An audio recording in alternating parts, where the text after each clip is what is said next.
Hey everybody!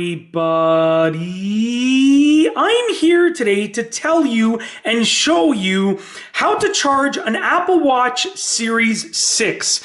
This will be a super easy tutorial, so let's get right into the video.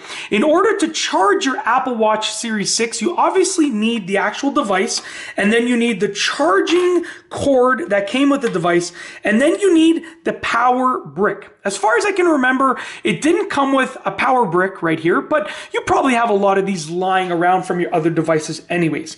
So what you need to do is take the charging cord. On one end of the charging cord is a USB port right there, USB jack right there. Plug it into your charging brick. It only goes in one direction, okay? Very simple. Plug it in just like that, okay? You're gonna take the charging brick and you're gonna plug it into a wall outlet. So I'm just gonna pan up right here. We're going to take this, we're going to plug this into a wall outlet, just like that, okay? Now, we're able to charge the Apple Watch Series 6 device.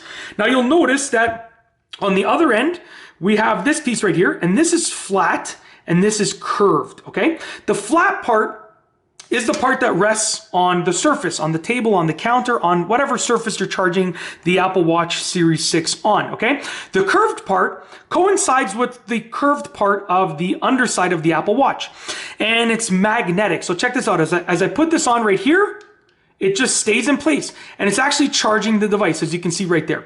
Very simple. So as I place it in place right there, it charges the device. You see the charging symbol right there, and it converts to this almost like this alarm clock-like thing where you just see the numbers and the time.